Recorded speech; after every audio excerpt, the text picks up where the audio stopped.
Mac and Jordy had been smoking marijuana since the age of 13. It was their favorite thing to do in the world besides chasing girls.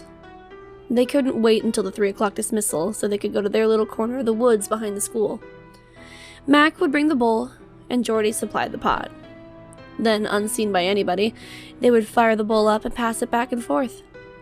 After 2 hits, the THC would hit them, and then began that magical ride. The numbness, the lightheadedness, the extreme hunger, and the uncontrollable giggling. They would often lie there, laughing at the most mundane things. Then, once they could laugh no more, Jordy would reach into his backpack and extract a bag of popcorn or Doritos and munch out. Mac always had 2 bottles of Coca-Cola in his bag to combat the cotton mouth.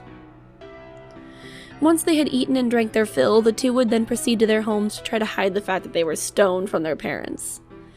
This usually worked out fairly well. They were so used to it, they knew how to hide it from their families. Usually when Jordy was out driving around, he would meet up with his cousin Timmy, who would give him a bag for $50. After school the next day, he would meet up with Mac and go up in the woods. Puff, pass, repeat.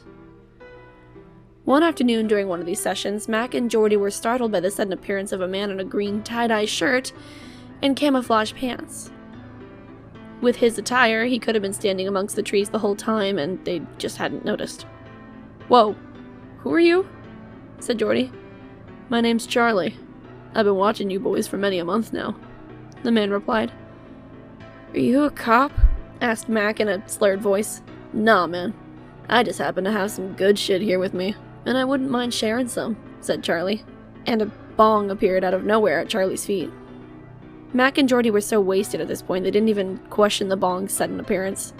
They didn't even question that a strange man who they didn't know from a hole in the wall just offered them a free buzz. The boys looked at the bong.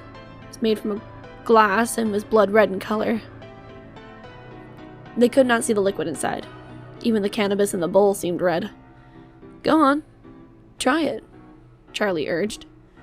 Jordy scooped the bong off the ground and clicked his lighter. Mac put a hand on his arm. "I don't know about this, man. I mean, we don't even know this guy," he cautioned. "You worry too much, man," said Jordy as he lit the bowl. He inhaled sharply, making the liquid bubble inside. Not being able to see inside it, he had to guess when the bong was filled with smoke. He pulled out the stopper and inhaled. It was pure bliss. Jordy felt as though his feet had left the ground and he was flying high above the treetops, with nothing but the earth below him and the endless sky above him. "Holy shit! Mac, you gotta try this," he exclaimed. He handed the bong and his lighter to his friend. Mac lit the bong and inhaled, pulled the stopper and inhaled again. He was floating in a vast sea far away from land and his troubles. "Sweet crap, this is amazing!" he cried. He made to pass the bong back to Jordy when he realized it was no longer in his hand. His friend's hand was empty as well. Mac turned to Charlie and asked, "Hey man, where's the bong?" But Charlie was no longer there. "Yo man, where you at?" Jordy called. No answer. "This fucking bullshit," Mac snarled. "Give us a hit and then disappear? What a fucking wank." "Nah, who cares? I think one was enough. That shit'll have me flying for hours." "Come on, we better get home," said Jordy. They hastily returned home. Jordy's mother wasn't home yet, and he had to get there before she realized he hadn't been there. He was supposed to come straight home after school. Mac had to watch his little sister Megan while his folks were out. Jordy entered his house and locked the door behind him. He went to his room and stashed the remainder of the weed bag in a slit in the mattress. Then he proceeded downstairs to the kitchen to fix himself a snack. That was the one thing that he hated about smoking, the munchies. They had polished off the Doritos before the mysterious bong man showed up, so he was famished. He opened the refrigerator and began rifling through it. He saw a plate of leftover spaghetti. Jordy carried the plate to the table and tore off the cellophane. He seized a fork from the drawer and began to shovel the spaghetti into his mouth without heating it. Within less than a minute, the plate was clean. Jordy set it in the sink, but he still wasn't satisfied. He opened the fridge again, grabbed a platter of cold cuts, and tore the top off. Ham, roast beef, turkey, and provolone cheese disappeared within minutes.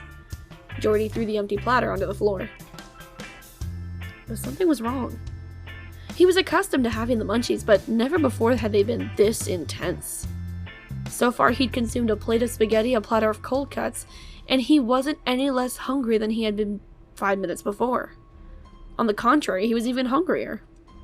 This had never happened before.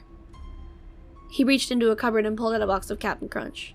He was about to retrieve a bowl from another cupboard, then he said, "Fuck it," and tipped the contents of the box into his mouth. Jordy chewed the cereal as fast as his gums would move. As soon as he swallowed a mouthful, another would follow. Soon, there were cereal on his hoodie and on the floor. Once he'd emptied the box, he got down on all fours and began scooping the fallen pieces into his mouth.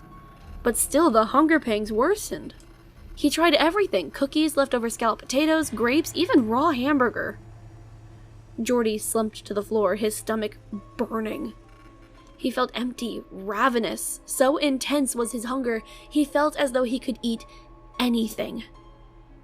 There was nothing at all except his ravenous hunger that refused to abate. He had eaten virtually everything in the fridge, and many things from the cupboards. How on earth was he this hungry? He moaned as a searing pain cut through his stomach. How much more of this could he stand? As he lay there, he heard the sound of the front door being opened. Moments later, his mother entered the kitchen.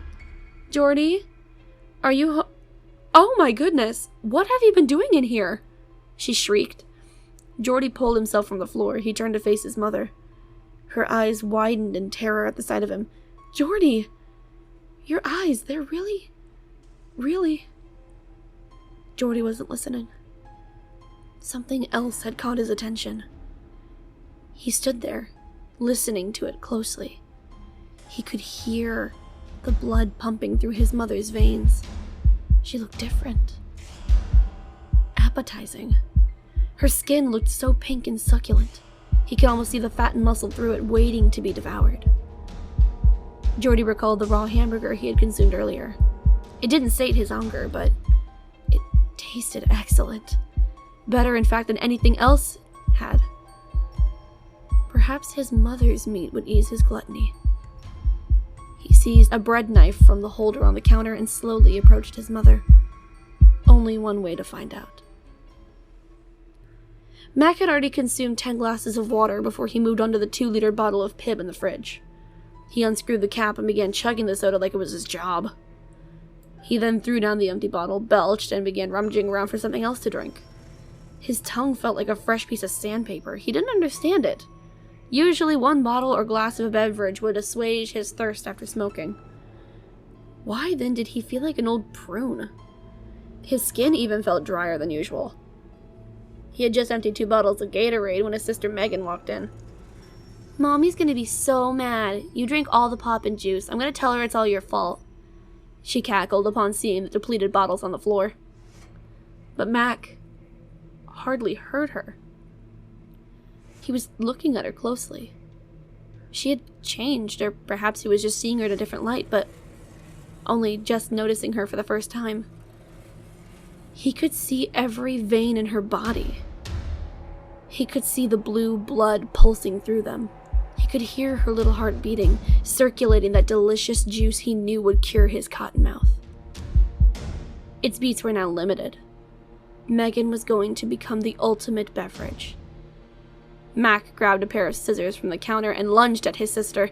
Megan screamed as he collided with her, slamming her to the floor. "Mac, let me go!" she cried. Mac took the scissors and rammed them into her jugular vein. He then got up, grabbed a funnel, and the empty 2-liter bottle. Returning to his sister, he wrenched the scissors from her wound, lifted her head so her neck was over the funnel, and let the blood drain into the bottle. Megan gargled feebly for a few seconds, then was silent. Once the bottle was full to the point of overflowing, Mac removed the funnel and dropped his sister on the floor, leaving the rest of her blood to pool around her. Mac put the bottle to his lips and drank. It was the most delectable thing he had ever tasted. The metallic taste of the blood was sweeter than iced tea and more refreshing than the purest spring water. He felt as though he were a plant being watered for the first time in weeks. Mac could feel his body being rehydrated. His tongue and throat no longer felt dry. He felt happy and refreshed. He dropped the bottle and sunk to the ground, his thirst finally satisfied.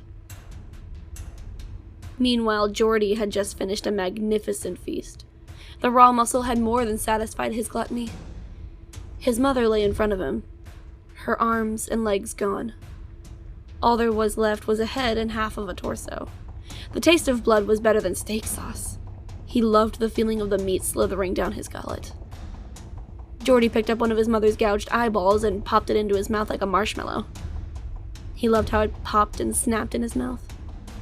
It went down so smoothly. Licking his lips, Geordie picked up the bread knife he used to dismember his mother and placed it into the sink and cleaned his plates. Once he slept it off, he planned to return to the kitchen to clean everything up and to process the rest of his mother. She might taste good cooked. Geordie slept well, but his dreams were strange. Normally, when he was in a pot-induced coma, he did not dream. But it was different this time. And one dream in particular stood out. He was staring down at the mangled corpse of his mother. Her arms and legs were missing, her blood was pooled out around her, yet her head stirred feebly. "Mom?" he asked shakily. "Why, Geordie?" she croaked. "Mom, He watched in horror as her eyes rolled back in her head. Then she was silent and still. "Mom, no!" "Aw, man, that ain't cool," said a voice behind him. Geordie whipped around to see Charlie standing before him, red bong in his hand. "Ah, well, shit happens, I guess. Want a hit?" he said, holding the bong out and smiling. As Geordie made to reach for it, the bong caught on fire and shattered. Charlie burst into laughter. Geordie screamed. He jerked awake, sweating and screaming. All he could remember was the dream. Couldn't remember the last 4 hours. Looking out his window, he saw that it was sunset. Geordie got out of bed and headed downstairs to the bathroom. Man, that was freaky. I don't even remember how I got here. That must have been some good shit that guy gave us, he said to himself. I wonder if the same thing happened to Mac. He was just thinking about texting him when it hit him. He was so freaked out by the dream that he didn't notice the severe cramps in his stomach. A particularly severe cramp hit him and he vomited in the doorway of the bathroom. He sank to the floor, heaving. As he sat slumped against the frame, he noticed his hands were both coated in a dry, red substance. It looked a lot like... Geordie pulled himself up on the floor and staggered to the mirror. His eyes were both blood red. Even the irises seemed to be red. There was more of the red substance on his face and lips. Then he recalled the dream, and the memories of the past few hours hit him like a tidal wave. No, he mumbled in disbelief. He ran to the kitchen as fast as his staggering legs would allow. He reached the kitchen, and slipped in something wet on the floor. Regaining his balance, he took a closer look. It was blood. And it was on his hands and his face, and... Geordie followed the pool cautiously, and as he went around the kitchen table, he saw it. It was just like the dream, except his mother spoke not a word and there was no Charlie. Now he knew why his stomach pained him so. And once again he vomited, adding chunks of flesh, cold cuts, and Captain Crunch to the blood pool. Geordie stood there, staring at his mother. He felt trapped in his own head. He was scared beyond all reason, and an all-consuming insanity was engulfing his mind. The house seemed to be closing in around him. Geordie wanted to run as far away as he could, and then the enormity of the situation crashed on him like a cold wave of reality. I ate my mom. I ate my mom. I ate my mom! He shrieked, running from the room. He dashed out the front doors just as Mac was exiting his home. Dude, I ate my mom, he screamed. Mac was sobbing, blood around his lips and shirt. His eyes were as red as Geordie's. Dude, Geordie, I just killed Megan. I think I drank her blood, he bawled. Oh man, what are we gonna do? I don't know. What the fuck was in that shit that dude gave us? I don't know. Both boys were so consumed by their own insanity, they didn't register the fact that they were in the middle of a suburban street, screaming their crimes for all to hear. A crowd began to collect around the boys as neighbors dashed from their houses to see what all the hubbub was. And nestled unseen in a tree at the end of the street was Charlie. He was observing the scene with a look of grim amusement on his face. He snorted. Stoners these days. Make my job too easy. Almost takes the fun out of it. A siren wailed in the distance as the boys continued to sob. Charlie smiled. Almost. He snorted again and took one last hit from his joint, then flicked away the roach. Still smiling, he hopped down from the tree, turned his back on the scene, and walked away, chuckling to himself. Stupid kids.